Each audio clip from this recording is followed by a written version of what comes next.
What's up, guys? So, haven't been too active in the group this week, just been pretty busy. But I wanted to hop on here really quick. I was actually just having a call review with a client. They sell fitness high ticket, and it brought up this something I've been teaching for a while, but it's a big mistake I see in people selling high ticket fitness specifically.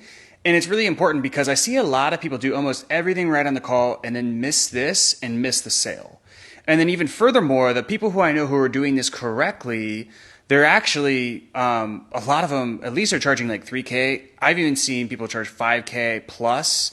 One of my really good personal friends charges like 10K. And he just nails this every single time. So I'm going to tell you what that is in this video. So basically, we all know and we hear a lot that people buy emotionally and justify logically, which is true. And that's why like a lot of like what's on the a lot of the purpose of the sales call, especially in fitness, is bringing out that emotion and like the feelings of change and like being fed up with their situation and so on and so forth. The funny thing is in fitness, that is actually fairly easy. You know, sometimes you can just usually ask the shot across the bow question, hey, I mean, just the best place to start off, like right now, what is, I guess, the biggest challenge in your health and fitness, or what's not working at the level that you feel like it truly could be or that it should?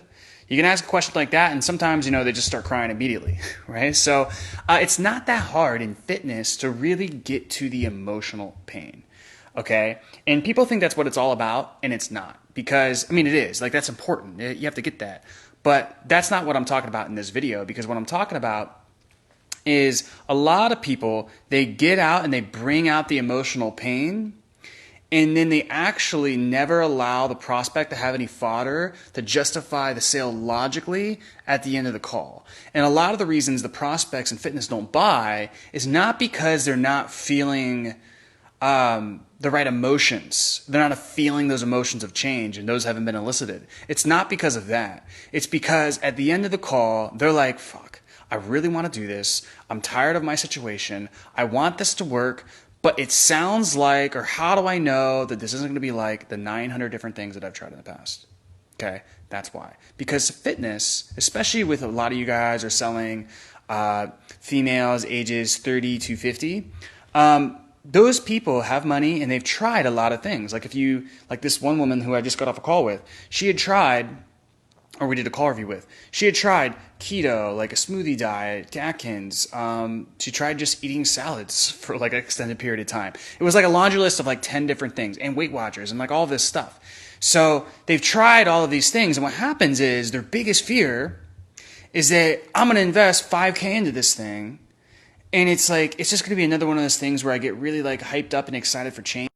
Okay, I'm back now. I got a call there. I'm going to get, they fear it's going to be one of those things where they get really hyped up and excited for change, and then they end up just not making any progress or making a little bit, rebounding, and then getting back where they started, right? So I hope that makes sense, guys. If it doesn't, post in the chat. If it does, post in the chat. Because a lot of times the emotions are there for these fitness guys at the end of the call, but the problem is there's nothing for them to cling on to justify the sale logically, okay? That's really important, and we forget that. Now, in business and B2B, usually it's like we have enough to justify the sale logically. It's kind of common sense, but it's more like bringing out the emotions. That's what gets a little bit tougher. B2C, fitness especially, relationships, it's like the pain's like all over the place, but they need that like one thing to cling on to that allows them to really believe that this is going to be different. Right? That's why stuff like intermittent fasting and keto and, the 1 meal a day diet, like that's why that stuff sells so well, is because it's a mechanism. Right?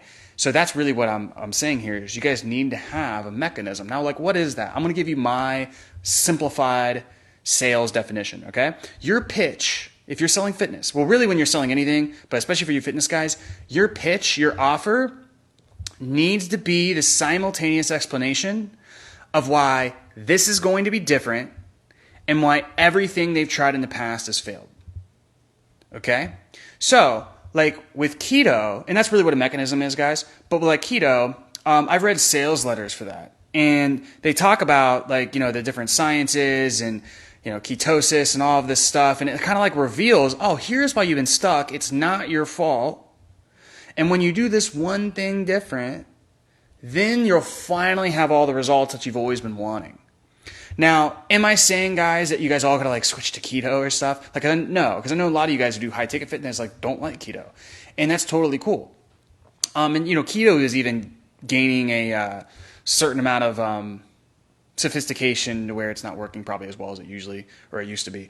But in terms of sales. But what you guys need to do, so anytime there's high ticket, guys, the mechanism can usually be the support, the customization, it being tailored, the flexibility, and ultimately making the key concept adherence. So what I was teaching this guy on the call is what you need to focus on is make your line of questionings from the very beginning make them lead towards a path to where it reveals that the issue isn't the diet, right? The issue is that you haven't been able to stick to the diet for the long term. The issue is not that you can't adjust your lifestyle to the diet.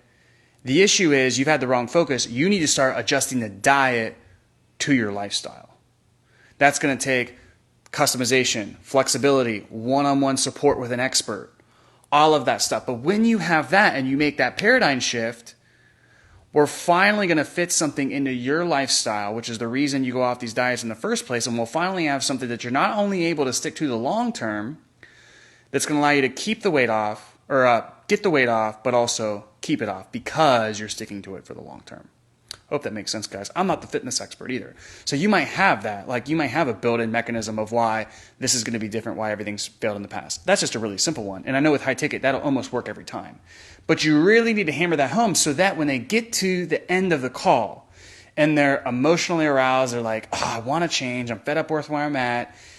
They have something to cling on to that's going to help them know that this is going to be different this time. They have to have that logical sale needs to be made. They have to have that logical explanation of why this is going to be different, because that justifies the sale. So you need to give them a little bit of fodder to be able to have something to cling on to so that they don't get scared. Because that's the biggest reason a lot of times they don't buy is they're like, oh, it's just a lot of money, and how do I know that it's going to work this time? For the past 10 years, I've invested and done all of these different things. Like, and this is really expensive. Like, how do I know it's going to be different? To make it worse, so that's really like all I had to talk about today. But I'm going to bolt on one other thing. Because another thing I see with fitness all the time, I don't know why. I see this almost all the time across a variety of different offers and niches. But with fitness especially, you guys, when you pitch, you do an anvil drop. Meaning, like, you start your pitch, and then you talk really fast and really long through all the different elements of your pitch. And then at the very end, you're like, okay, well, did that make sense? What questions do you have? And they're like totally overwhelmed. They didn't even know what you said. It was hard for them to take it in. They started writing it down, but they quit because you were talking too fast. Like, your pitch needs to be slow, methodical. There needs to be a lot of tie downs, a lot of opportunities to create dialogue. Your pitch is more of a dialogue than it is an anvil drop. So if you take away those two things, guys, that'd be like nobody's really doing this at all, and you guys would just dominate. It would help you guys so much. The two key takeaways is for your pitch in fitness, and really this goes for everybody. Make your pitch the simultaneous explanation of why everything they've tried in the past has failed and why this is going to be different. Okay? Then also make your pitch in a way to where it creates dialogue.